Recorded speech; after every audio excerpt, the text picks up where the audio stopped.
two men graduated from the same university in Columbus, Ohio. Same degree, same job offer from the same mid-sized logistics company. Starting salary, $52,000 a year. For the sake of this story, call them Marcus and Daniel. Marcus found an apartment downtown, tell him $100 a month. Clean building, good location, walking distance to the office. He told himself it was temporary, just until he figured things out. He renewed that lease every year. By 2024, his rent had climbed to $1,740 a month.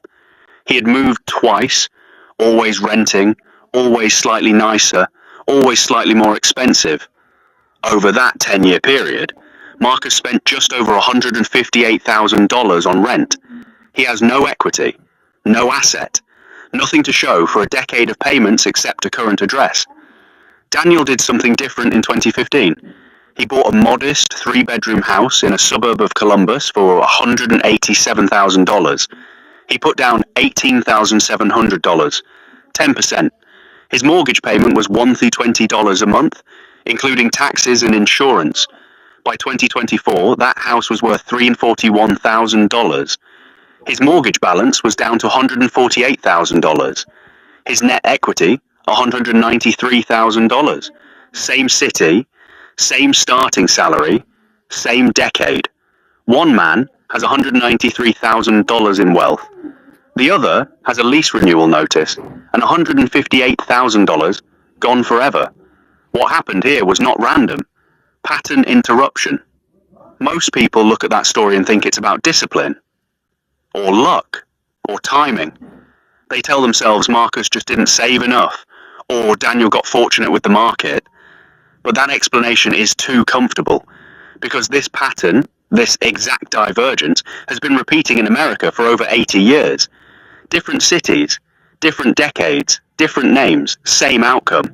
The man who rents falls behind, not because he spends more on lifestyle, not because he earns less, but because he is participating in a system that was specifically designed to transfer wealth in one direction, and he is on the wrong side of that transfer.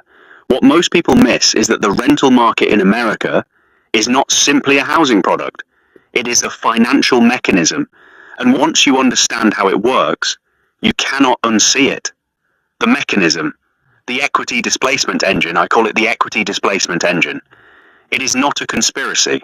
It is not the fault of any single landlord or policy.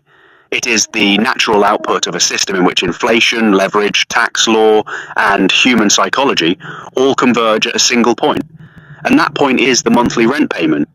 The engine has one function. It takes the wealth-building capacity of the renter and transfers it systematically and legally to the balance sheet of the owner every month without interruption, for as long as the renter continues to participate.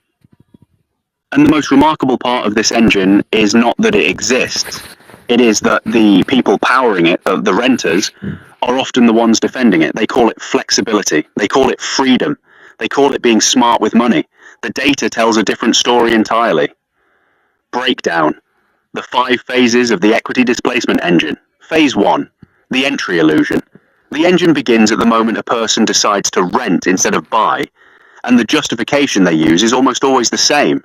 Buying feels too expensive right now.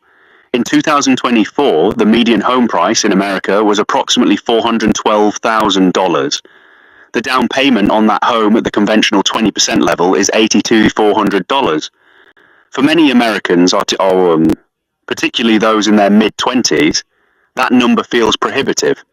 So they rent, temporarily, just until things settle. This is phase 1, the entry illusion. The illusion is that renting is the affordable option, but affordability is not simply a monthly payment calculation. It is a wealth accumulation question asked over time. A $1,700 monthly rent payment sustained over 10 years equals $4,000 in total expenditure. At the end of those 10 years, the renter owns nothing. The landlord, meanwhile, has had a tenant service the mortgage, cover the property taxes, in effect, and maintain a cash-flowing asset, all while the property appreciated. The entry cost of home ownership felt too high. The true cost of not owning was never calculated. Facetwo. The inflation inversion here is where the engine accelerates. When you own a home with a fixed-rate mortgage, inflation works in your favor. Your payment stays the same while the value of the asset climbs. The dollar you borrowed in 2015 is repaid with a 2024 dollar that is worth considerably less in purchasing power, but the asset you hold has repriced upward to reflect that same inflation. When you rent, the inversion occurs. Inflation works against you. Landlords do not hold rent steady during inflationary periods. Between 2020 and 2024, median asking rents in the United States increased by approximately 26%. In cities like Miami, Austin, and Phoenix, rent increases exceeded 40% over the same period. The renters' monthly cost rose. Their asset base did not. They were paying more for the same outcome, zero ownership. This is phase 2, the inflation inversion. The homeowner benefits from the same economic force that punishes the renter. Same inflation, opposite effect, different side of the ledger. Phase 3, the compounding absence. By year 5 of renting, something silent has happened to the long-term renter that they will rarely notice until much later. Compounding, and the single most powerful force in personal wealth accumulation, has been absent from their balance sheet. The homeowner's equity compounds in 2 ways simultaneously. First, through appreciation. The asset gains value, and that gain applies to the entire asset, not just the equity stake. A $200,000 home appreciating at 4% annually gains $8,000 in year 1, regardless of whether the owner's down payment was $20,000 or $40,000. That is leverage working silently in the background. Second, through mortgage pay down, each monthly payment retires a portion of debt, increasing net equity even in a flat market. The renter experiences neither. Their monthly payment produces no compounding. It enters the landlord's account, services the landlord's mortgage, and the renter begins again next month from zero. This is phase 3, the compounding absence. It is not a dramatic event. It produces no notification. It is simply the absence of a process. But that absence, over a decade, becomes the difference between a $193,000 net worth and a filing cabinet full of lease agreements. Phase 4, the lifestyle creep lock-in. As the renter's income grows, a predictable behavior pattern emerges. They upgrade. They move from the $1,100 apartment to the $1,600 apartment, then from the $1,600 to the $200. Each upgrade feels earned, and it is, in one sense, their income has risen, and there is nothing inherently wrong with improving one's living conditions. But the mechanism does something subtle here. Each rent increase raises the threshold required to transition into home ownership. The renter, who might have comfortably purchased a starter home at age 26, finds themselves at age 32 with a higher income but also higher monthly obligations, higher lifestyle expectations, and, critically, a down payment fund that never fully materialized because the rent kept consuming what might have been savings. This is phase 4, the lifestyle. Creep lock-in. The engine uses rising income not to build wealth but to raise the cost of the machine itself. The renter runs faster. The treadmill speeds up. The gap between them and ownership quietly widens. Phase 5. The permanent renter classification. By their late 30s or early 40s, a portion of long-term renters cross an invisible threshold. They do not experience this as a dramatic moment, but economically it is. Home prices in the markets where they live have outpaced their savings capacity. Their rent, which has been rising for a decade, now consumes 35, 40, sometimes 45% of their take-home income. The down payment they would need on a home that has appreciated significantly since they first chose to rent is now larger in absolute terms than it was in 2014. Their window has not closed entirely, but it has narrowed to the point where purchasing requires a level of financial sacrifice they are no longer positioned to absorb. The Federal Reserve's survey of consumer finances has consistently shown that the median net worth of a homeowner in America is approximately 40 times higher than that of a renter. Not 40% more, 40 times more. In 2022, the median homeowner net worth was $396,200. The median renter net worth was $10,400. This is phase 5. The permanent renter classification, not a legal designation, not a moral failure, simply the compounded output of the engine arriving at its final destination, historical proof. This has happened before. The equity displacement engine is not a modern invention. It has operated in every major housing cycle in American history. The conditions change, the mechanism does not. 1929 and the decade that followed, the Great Depression produced one of the most significant wealth divergences in American history, and it did not fall evenly across housing positions. During the 1930s, approximately 1 in 10 American homes was lost to foreclosure. This is the number most people remember. What they do not remember is what happened to the homeowners who held on. By 1940, those who had managed to retain their properties through the Depression had accumulated a foundational asset in a country where land and structure were among the few things that retained any intrinsic value. The renters of that era, who had paid monthly with no interruption, no accumulation, no equity, entered the post-war boom of the late 1940s and 1950s starting from zero. The GI Bill accelerated home ownership dramatically after 1945. Veterans could purchase homes with minimal or no down payment. Millions did. The wealth effects of that single policy, for those who accessed it, compounded through the following 3 generations. Those who did not access it or who continued renting saw the gap widen decade by decade. The 1970s and the inflation test between 1970 and 1980, the United States experienced a decade of significant inflation.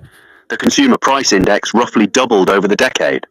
Mortgage rates climbed to painful heights, reaching 18% by 1981. But here is what the data shows about housing prices during that same period. The median home value in America increased from approximately $23,400 in 1970 to $64,600 in 1980, a gain of roughly 176% in nominal terms. Homeowners who held fixed-rate mortgages from the late 1960s spent the entire inflationary decade repaying cheap dollars with cheaper dollars while watching their asset value climb. Renters paid higher and higher monthly costs as landlords passed inflation through to lease renewals and accumulated nothing.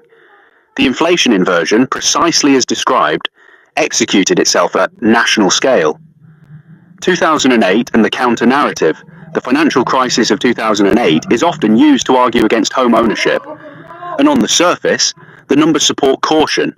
Between 2006 and 2012, US home prices declined by approximately 27% nationally. Millions of homeowners were underwater. Foreclosures reached historic levels. But this argument carries a significant analytical error. It treats 2008 as a general indictment of home ownership, when it is more accurately a specific indictment of debt abuse and speculative purchasing.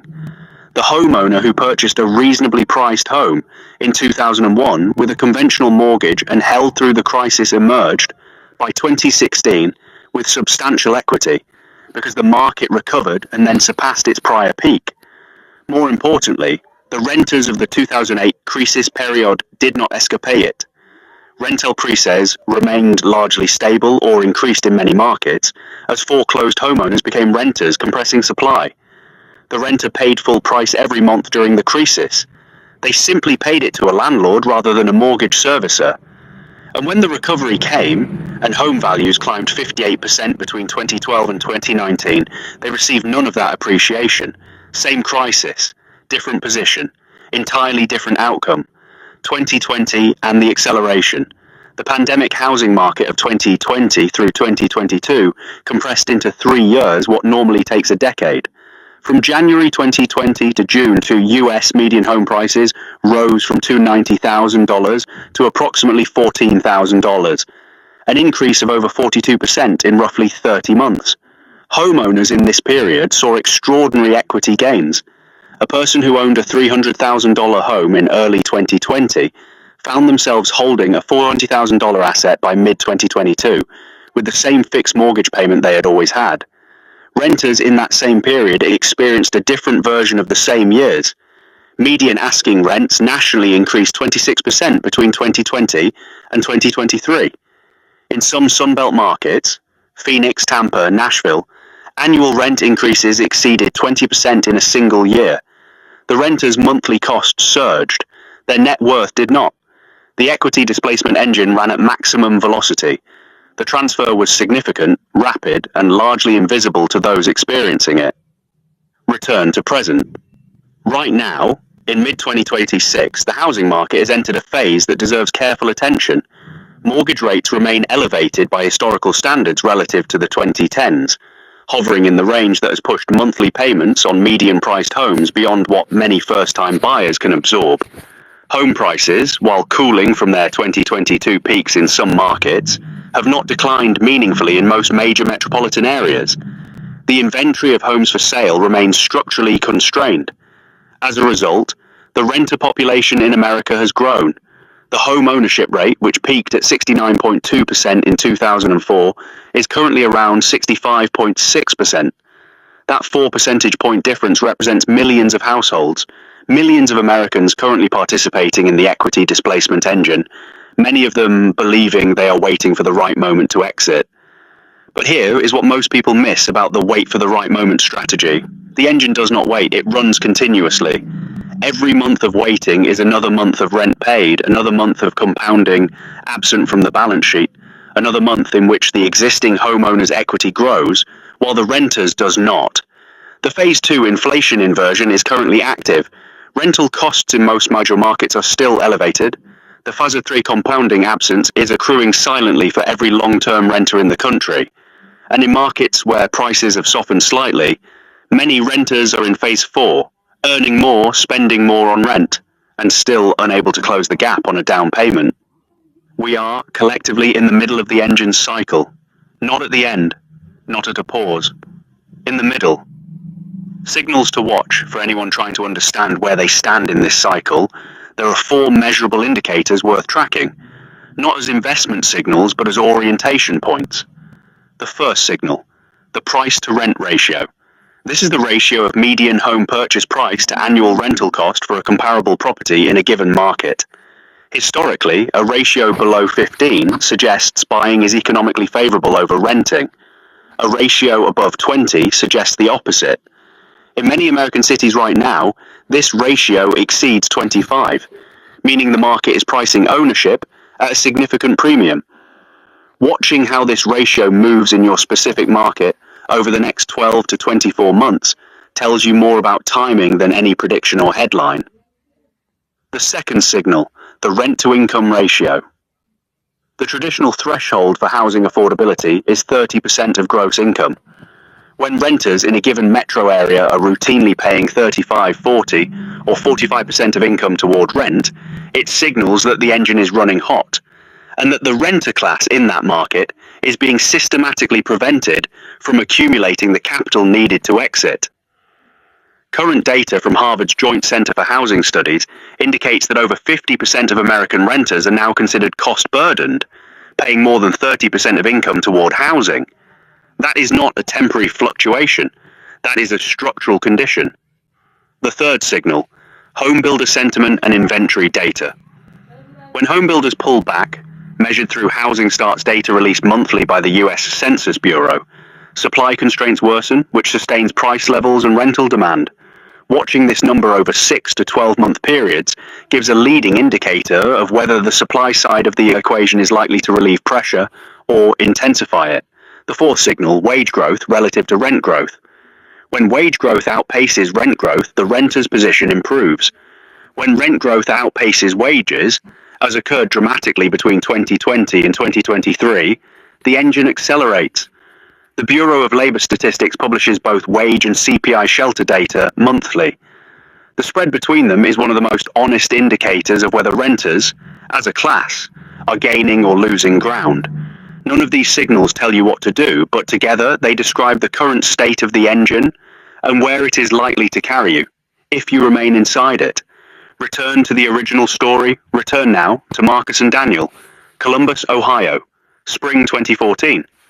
By 2024, Daniel's net worth in housing alone was $193,000. His monthly mortgage payment had never changed. The $1 through $20 he paid every month in 2015 was the same $1 to $20 he paid in 2024, except that by 2024, rents in comparable Columbus neighborhoods had risen to $1,700 or more. Daniel was paying below market rates to live in an asset that had grown by $154,000 in value. He did not become wealthy through extraordinary discipline. He did not time the market with unusual sophistication. He made one structural decision in 2015 that placed him on the correct side of the equity displacement engine, and the engine did the rest. Marcus, by contrast, had paid $158,000 over 10 years and held nothing. In 2024, he was still renting. His rent had increased 58% from his first lease. He was earning more than he had in 2014, but he felt no closer to ownership than he had at 24. His savings had grown marginally. His expenses had grown faster. The gap between him and a down payment had not closed. It had quietly widened. He was not irresponsible. He was not uninformed about money. He simply did not understand the mechanism he was inside, and by the time its effects became visible, a decade had passed. This is what the engine is designed to do. It is not dramatic. It does not announce itself. It simply runs, and every month in millions of apartments across the country, transferring wealth from those who rent to those who own, with the full cooperation of the people on the losing side. Final message. Here is the calm realization that matters most. The conversation about renting versus owning in America is almost always framed as a personal finance question. Can you afford the down payment? Are the monthly costs comparable? What if you need flexibility? These are real questions, but they are questions about the transaction. They are not questions about the system. The equity displacement engine does not care about your preferences. It does not respond to your rationale for renting. It does not pause while you save or wait while the market improves. It runs on a schedule set by inflation, leverage, tax law, and time, and it has been running without interruption since the post-war era shaped the American housing market into the structure it holds today. The data shows, consistently, across decades, across crises, across markets, that the wealth gap between renters and homeowners in America is not a coincidence or a product of individual circumstance. It is the predictable output of a mechanism most people never identify because they are too close to it to see its shape. Understanding that mechanism does not tell you exactly what to do. Markets vary. Circumstances differ. Some people genuinely should not purchase a home at a given point in time in a given market at a given price. But understanding the engine at least changes the question. Instead of asking, can I afford to buy? The more important question becomes, what is the total cost of remaining inside this engine for another year, another 5 years, another decade? Marcus could not answer that question in 2014. By 2024, the answer had already been calculated by the market, by inflation, by time, whether he was ready to look at it or not. The engine does not wait for understanding. It only waits for participation. And in America, if you are renting, you